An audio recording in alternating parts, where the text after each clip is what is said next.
राधे राधे, जय श्रीमन नारायण। आज हम लेके आए हैं लट्टू गोपाल जी की व्रत कथा। कृष्ण कन्हैया जी को कहते हैं लट्टू गोपाल। कैसे पड़ा लट्टू गोपाल इनका नाम, इसके पीछे है एक कहानी। ब्रज भूमि में भगवान श्री कृष्ण के परम भक्त कुंभन दास रहते थे। कुंभन दास का एक पुत्र रघुनंदन था। कुंभन दास हर वक्त कृष्ण जी की भक्ति में लीन रहते थे और पूरे नेम से भगवान की पूजा और सेवा किया करते थे। वे उन्हें छोड़कर कहीं नहीं जाते थे ताकि उनकी सेवा में कोई कमी न रह जाए। एक दिन वृंदावन से उनके लिए भागवत करने का न्योता आया। पहले तो कुंभन दास ने मना किया, लेकिन कुछ सोच विचार कर बाद में कथा में जाने के लिए तैयार हो गए।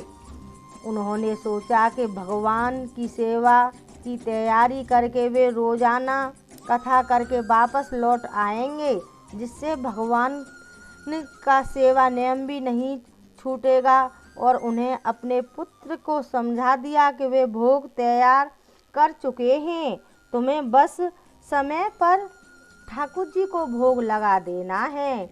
इसके बाद वे वहाँ से चले गए। कुंभन दास के पुत्र रघुनंदन ने भोजन की थाली कृष्ण जी के सामने रखी और सरल मन से आग्रह किया, ठाकुर जी आओ भोग लगाओ।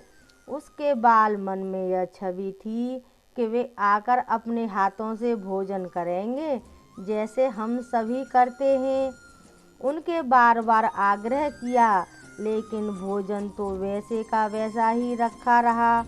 अब रघुनंदन उदास हो गया और रोते हुए पुकारा, कृष्ण जी आओ और भोग लगाओ। कहते हैं न जाने सच्चे हृदय से भगवान को पुकारा जाता है तो भगवान को आना ही पड़ता है। रघुनंदन की इस पुकार के बाद भगवान कृष्ण ने बालक का रूप धारण किया और भोजन करने बैठ गए। जब कुंभन दास ने घर आकर रघुनंदन से प्रसाद मांगा तो उसने कह दिया कि ठाकुर जी ने सारा भोजन खा लिया। कुंभन दास को लगा बच्चे को भूख लगी होगी, वे सारा भोजन खा गया होगा, लेकिन अब तो ये रोज का नियम बन गया। अब कुंभन दास को शक होने लगा, तो उन्होंने एक दिन लड्डू बनाकर थाली में सजा दिए और छुपकर देखने लगे कि रघुनंदन क्या करता है।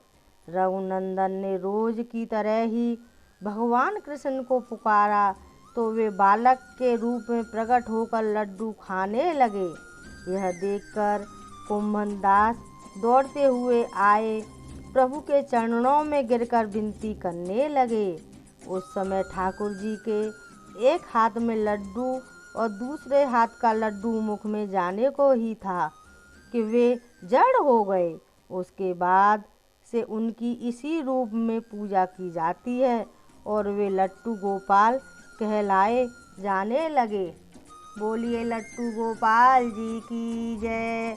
प्रिय भक्तों, अगर मेरी आपको ये कथा अच्छी लगी हो तो मेरे चैनल को लाइक करें, शेयर करें, सब्सक्राइब करें।